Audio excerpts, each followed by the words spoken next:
Сайн байцгаана уу? Өнөөдөр та бүхэндээ математикийн 11-р ангийн сонгон судлах агуулгын хүрээнд тригонометри функцийн графикийг хэрхэн байгуулах талаар мэдлэг ойлголт өгье. За энэ хичээлээр синус x, косинус x гэсэн хоёр функцийн графикийг байгуулах, таних, энэ функцийнхаа графикийг шилжилтээр хэрхэн байгуулах чадварыг эзэмших юм аа.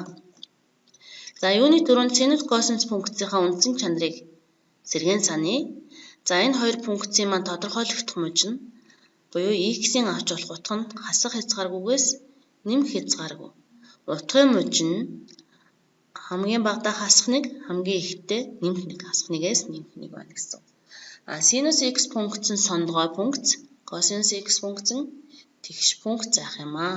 Хоёулаа 2π үетэй тасралтгүй функц юм аа. Тэгэхээр бидний график бол тасралтгүй зурагданаа.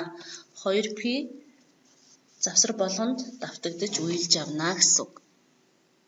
За функц ба график гэсэн сэдвээр бүлэг сэдвээр бүгдээрээ сондгой функцийн график бол координатын эхийн хувьд тэгшимтэй, тэгш функцийн график бол y буюу ординат тэнхлэхийн хувьд тэгшимтэй байдаг талаар үзье. За энэ чанараа эдлэг график байгуулахдаа ашиглах нэ. За график байгуулахын тулд хамгийн эхлээд утгын хүснэгт нөхөх ёстой. За 0-аас 180 градус хүртэлх утгын хүснэгтийг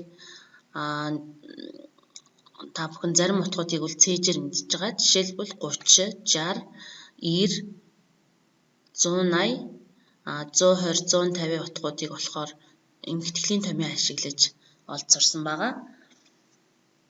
За бусад функцийн 100, 110, 10, 20 градусын утгууд зэргийг бол тооны машинаар олох чадварыг бол 10 дугаар ангид бид бүхэн эзэмшсэн байгаа. За ингээд x, y координатаа олоод тоон хавтгайн дээр дүрслэх юм бол эдгээр морийг гарах юм аа. Жишээлх юм бол синус x функцийн график буюу морийг нь бол 0-аас 180 градусд бол ийм хэлбэрийн морийг гарах нэ. 90 градусд 1 байдаг, 180 градусд тийг байдаг. Ийшээгээ градус аавна, ийшээгээ авах утгуудыг нь авч байгаа тийм y тэнхлэхийн дагав. За косинус x функцийн график нь бол ийм хэлбэртэй морийг гарах нэ. За энэ саяныхаа графикийг тасралтгүй буюу үйт чанараа ашиглан байгуулвал синус x функцийн график нь бол үндсэн график бол ийм байглах нэ. Косинус x функцийн үндсэн график нь энэ байна. За мөн функцийн графикийн хувиргалт ашиглан одоо графикуудыг яаж байгуулах вэ гэдэг жишээ авч үзье. За энэ хэсэгт бол одоо бид бүгдийн функц ба график гэсэн сэдвээр үзсэн функцийн графикийг хэрхэн зөөх талаар онолыг нэгтгэж харуулсан байна. За нэгдүгээр бодлого. Синус x дээр нэмэх нь 2 гэсэн функцийн графикийг хэрхэн байгуулах вэ гэсэн байна. За хамгийн эхлээд тригонометри функцийн графикийг байгуулахын тулд үндсэн графикаа би аль завсарт зурах ёстой вэ гэдгээ мэдэж авахын тулд үндсэн үеийг олох ёстой. 2π хуваах нь омега гэсэн томьёо байдаг. Энэ омегагийн оронд яагаад 1 гэдэг тоог орлуулж байгаа вэ гэхээр 1 гэдэг тоо бол энэ үндсэн аргументийн өмнөх коэффициентийг хэлж байгаа. Синус x гэдэг. X-ийн өмнө тоо байхгүй учраас 1 гэж ойлгоно. Тэгэхээр 2π үед завсраа зурагдана гэсэн. За үндсэн функц бол энэ ийм график байна. За 2-ыг нэмэхээр яах вэ гэхээр бүх одоо график дээр орших цэгүүд ординат тэнхлэхийн дагуу дээшээгээ 2 нэгжээр зөөгдөнө гэсэн үг байна. За 2 дугаар бодлого нь синус x-ээс хасах нь 3 гэсэн. Тэгэхээр мөн адилхан ординат тэнхлэхийн дагуу бүх цэг доошогоо 3 нэгжээр зөөгдөнө гэсэн утгатай байна. За энэ графикуудыг та бүхэн дэвтэр дээрээ яг сайхан өнгө ялгаад зурж тэмдэглэж аваарай сурагчдаа. За дараагийн бодлого. За аргументаасаа тоо хасагдах буюу нэмэгдэхэд яах вэ? За үндсэн синус x функцийн график бол ийм байгаа. За 3-ны p хасна гэж байна тийм ээ. Тэгэхээр баруун гар тишээгээ зөөгдөх нэ. Бүх зэгүүд 3-ны p буюу 60 градусаар баруун гар тишээ зөөгдөнө гэсэн. За дараагийнх нь 2-ны p буюу 90 градусыг нэмсэн байна тийм үү? Тэгэхээр 100 гар тишээгээ 2-ны p градусаар бүх зэгүүд зөөгдөх нэ гэсэн. За дараа нь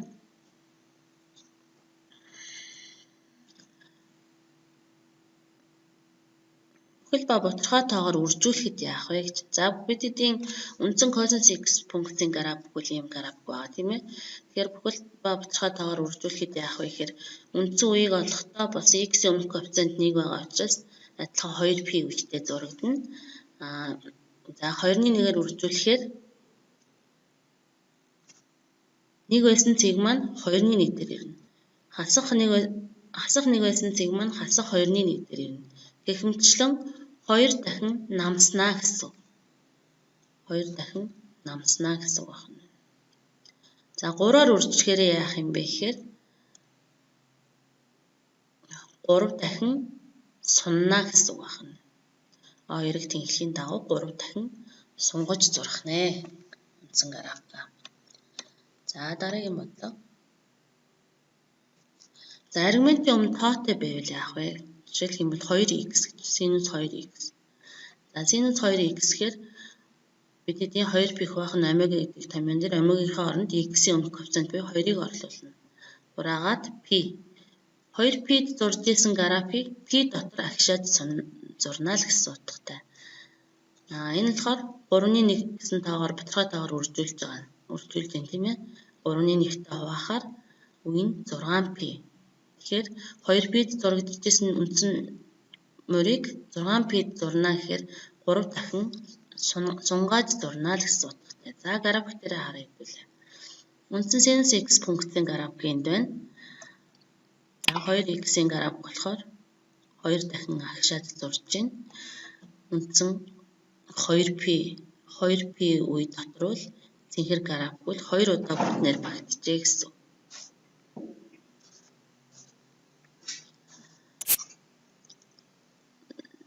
За дараа нь 3-ны 1-ээр үржүүлж байна.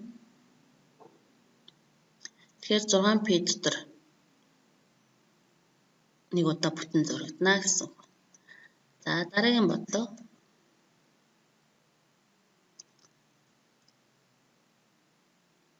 Үндсэн синус x функц байна. 3-аар үржлээ. Хэрэг тэнхлийн дагуу 3 дахин сунгалаа. 2-ны p-гээр зөөлөө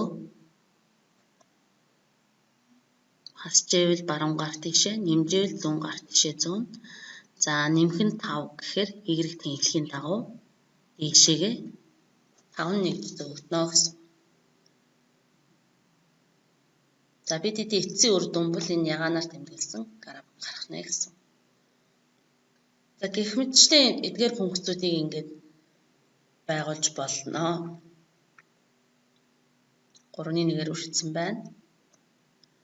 Аргумента 3-ны 1-ээр үржсэн байна. Тэгэхээр үе өөрчлөгдөнө. 3 дахин сунгаж зурна. 2 дахин агшааж зурна. Энэ бодлогын хувьд